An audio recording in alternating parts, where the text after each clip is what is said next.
Baiklah, terima kasih atas kesempatan yang telah diberikan. Perkenalkan, saya Ferry Samuel Ray dengan NIM 21061020504, kelas 1B8 Manajemen.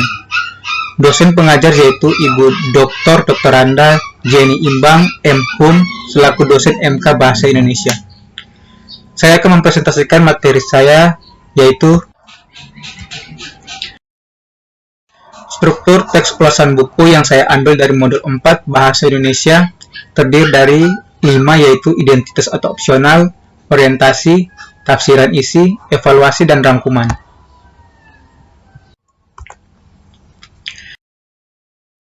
Identitas atau opsional.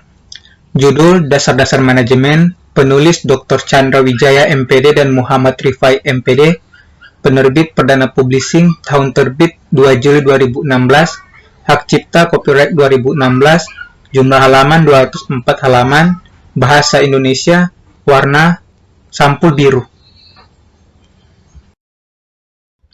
Orientasi. Dr. Chandra Wijaya MPD lahir di Mabar 7 April 1974 dari pasangan yang bernama Jumirat Atmaja dan Ibu Ratna, anak kedua dari 3 bersaudara. Menempuh pendidikan SD tamat tahun 1986, melanjutkan ke MTS Al-Ittihadiyah Percut tamat tahun 1989, kemudian menyelesaikan PGAN Medan tamat tahun 1992. Pendidikan strata 1 diselesaikan pada tahun 1997 pada jurusan Pendidikan Agama Islam lain Sumatera Utara Medan. Meraih gelar Magister Pendidikan dari Universitas Negeri Medan Program Studi Administrasi Pendidikan pada tahun 2003 dan strata 3 di Alma Mater yang diselesaikan tahun 2015 pada program studi manajemen pendidikan. Saat ini bertugas sebagai dosen tetap program pasca sarjana dan mendapat tugas tambahan sebagai ketua jurusan manajemen pendidikan Islam Fakultas Ilmu Tarbiyah dan Keguruan Universitas Islam Sumatera Utara, menempuh mata kuliah dasar-dasar manajemen organisasi, manajemen pendidikan, metode penelitian kualitatif dan kuantitatif. Selain itu juga sebagai konsultan pendidikan di CV Widya Puspita Medan yang bergerak di bidang percetakan dan penerbitan buku dan pernah menjabat sebagai BPH dan pembantu ketua 1 bidang akademi pada Sekolah Tinggi Teknologi Sinar Husni Medan. Muhammad Rifai MPD lahir di Medan 4 Mei 1970 dari pasangan yang bernama Jamaluddin Hawi dan Ibu Aminah, anak ketiga dari 10 bersaudara. Menempuh pendidikan SD tamat tahun 1983, melanjutkan ke MTS Al-Ittihadiyah Amasyuriyah Medan tamat tahun 1986. Kemudian menyelesaikan PGAN Medan tamat tahun 1989. Pendidikan strata 1 diselesaikan pada tahun 1995 pada jurusan Pendidikan Agama Islam lain Sumatera Utara Medan. Meraih gelar Magister Pendidikan dari Universitas Negeri Medan dengan program studi administrasi pendidikan pada tahun 2006 dan saat ini sedang proses penyelesaian strata 3 di Alma Mater yang sama dengan program studi manajemen pendidikan. Saat ini bertugas sebagai dosen tetap pada Fakultas Ilmu Tarbiyah dan Keguruan Universitas Islam Sumatera Utara, menempuh mata kuliah manajemen pendidikan. Tafsiran isi. Buku ini dimaksudkan untuk mempermudah dalam memahami pengetahuan dalam mengikuti kuliah, mata kuliah dasar-dasar manajemen, mengoptimalkan pengelolaan organisasi secara efektif dan efisien, khususnya di perguruan tinggi keagamaan Islam negeri, baik Universitas Islam Negeri, Institut Agama Islam Negeri, Sekolah Tinggi Agama Islam Negeri, maupun Sekolah Tinggi Agama Swasta lainnya. Selain itu, untuk pembaca yang tertarik dan berhasrat untuk memperoleh pengetahuan sebagai pegangan dalam pengelolaan suatu organisasi. Penyajian buku ini dilakukan dengan menggambarkan berbagai pandangan yang cukup bervariasi, sehingga diharapkan dapat memberikan wawasan yang lebih luas tentang konsep, fungsi-fungsi maupun teori manajemen di kalangan pembaca, di samping memiliki kemampuan dasar untuk menganalisis serta memecahkan masalah-masalah yang berhubungan dengan manajemen organisasi dalam praktiknya. Disadari dengan segala kerendahan hati penulis bahwa buku ini masih memiliki keterbatasan dan terbuka untuk penyempurnaan lebih lanjut di kemudian hari. Dengan demikian, penulis menyambut gembira berbagai saran dan kritik konstruktif demi penyempurnaan lebih lanjut dari para pembaca. Evaluasi. Keunggulan yang dimiliki buku ini ialah buku ini ditulis sebagai berdasarkan penelitian di beberapa sekolah universitas di Sumatera Utara dan memiliki banyak sekali materi yang bisa dipelajari. Buku ini melatih jiwa kepemimpinan dalam berbisnis, kepemimpinan sebagai suatu pedoman, kelangsungan, pembelajaran serta pemberian motivasi untuk mencapai tujuan dan prestasi. Buku ini juga memiliki kelemahan.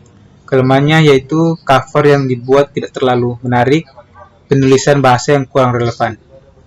Buku ini sangat cocok pada para pelajar, siswa atau mahasiswa. Buku ini juga bisa memberikan acuan pada para pendidik agar supaya mudah dalam memberikan materi. Buku ini juga membahas tentang teori motivasi kepemimpinan. Rangkuman.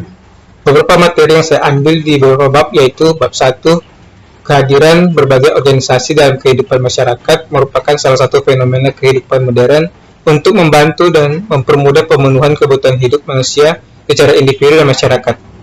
Menurut Winardi, manusia sebagai makhluk yang hidup berkelompok, berusaha untuk dapat bertahan dengan membentuk bermacam-macam organisasi guna memenuhi aneka macam kebutuhan. Maka keanggotaan seseorang dalam organisasi menyebabkan timbulnya tuntutan penggunaan uang, waktu dan kerja yang harus dipikul bersama dan berjalan secara efektif serta efisien. Bab 2, organisasi ini mempunyai bentuk yang sederhana. Bentuk ini lebih banyak dipakai dalam organisasi militer. Bawahan hanya mengenal satu atasan, satu komando sebagai sumber dari kewenangan dalam memerintah. Lain diartikan sebagai unit yang secara langsung ikut serta menghasilkan tercapaian tujuan organisasi. Organisasi ini pada umumnya digunakan semua organisasi atau perusahaan yang bergerak di bidang apapun. Organisasi ini terdiri dari unit line dan unit staff. Line dalam organisasi diartikan sebagai orang-orang yang terlibat langsung dalam pencapaian tujuan, sedangkan staff diartikan sebagai orang-orang yang membantu dalam pencapaian tujuan organisasi. Bab 3, pendekatan keperilakuan memandang kepemimpinan dapat dipelajari dari pola tingkah laku dan bukan sifat-sifatnya. Studi ini melihat dan mengidentifikasi perilaku yang khas dari pemimpin dalam kegiatannya untuk mempengaruhi anggota-anggota kelompok atau pengikutnya. Perilaku pemimpin ini dapat berorientasi pada tugas keorganisasi ataupun hubungan dengan anggota kelompok. Pendekatan ini menitik beratkan pandangan pada dua aspek perilaku kepemimpinan yaitu fungsi-fungsi kepemimpinan dan gaya-gaya kepemimpinan. Bab 4, dalam perkembangannya, teori motivasi ini berkembang menjadi kajian motivasi berprestasi. Menurut Jali, motivasi berprestasi adalah dorongan untuk mengerjakan suatu tugas dengan sebaik-baiknya berdasarkan standar keunggulan. Selanjutnya disebutkan motivasi berprestasi bukan sekedar dorongan untuk berbuat, tetapi mengacu kepada suatu ukuran keberhasilan berdasarkan penilaian terhadap tugas yang dikerjakan seseorang. Dalam lingkup teori, pencapaian prestasi didasari asumsi bahwa perubahan perilaku muncul karena individu ingin berhasil. MC Glenn dalam Juno tahun 2009 juga mengidefinisikan motivasi berprestasi sebagai motivasi yang mendorong seseorang untuk mencapai keberhasilan dalam bersaing dengan suatu ukuran keunggulan.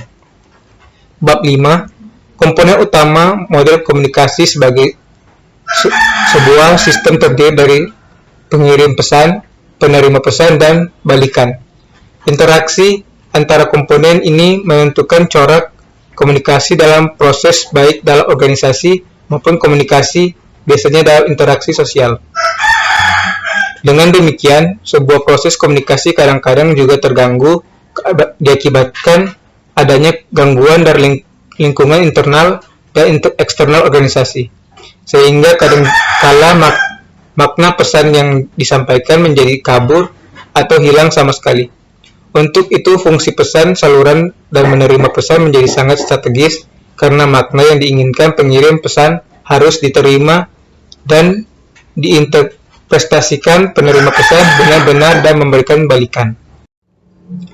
Bab 6, Pengambilan keputusan mempunyai arti penting bagi maju mundurnya suatu organisasi, terutama karena masa depan suatu organisasi banyak ditentukan oleh pengambilan keputusan sekarang.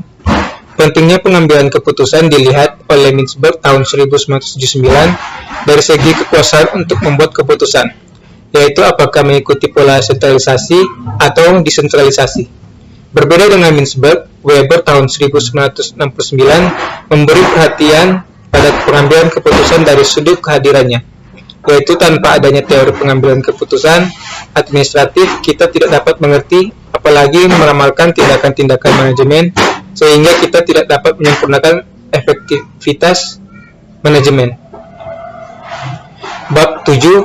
Komitmen organisasi terbentuk dari keseharian seseorang dalam memahami situasi dan kondisi organisasi, sehingga membentuk satu proses mental yang kuat yang mampu menghidupkan gira atau semangat dalam organisasi dengan berusaha melakukan segala aktivitas organisasi dengan penuh ketekunan dan konsistenan. Pemahaman ini timbul dari rasa kepedulian yang tinggal untuk melakukan perubahan yang signifikan terhadap kondisi fisik maupun non-fisik organisasi. Dalam organisasi, pegawai merupakan ujung tombak dari sukses tidaknya pencapaian tujuan yang sudah ditentukan sebelumnya. Bab 8. Keefektifan juga dimaknai sebagai kemampuan untuk melihat tujuan yang tepat atau peralatan yang tepat untuk pencapaian tujuan yang telah ditetapkan oleh seseorang manajer efektif dapat memilih pekerjaan yang harus dilakukan atau metode yang tepat untuk mencapai tujuan, sehingga konsep keefektifan tidak terlepas dari sejauh mana keberhasilan seseorang dalam mencapai dan mewujudkan tujuan-tujuan yang telah ditetapkan. Keefektifan kerja pegawai, misalnya, dianggap baik apabila tujuan ingin mencapai oleh pegawai dapat terwujud sesuai dengan kebutuhan yang direncanakan. Demikian presentasi saya ucapkan banyak terima kasih. Mohon maaf jika banyak kesalahan atas bawaan materi. Semoga materinya bermanfaat. Terima kasih.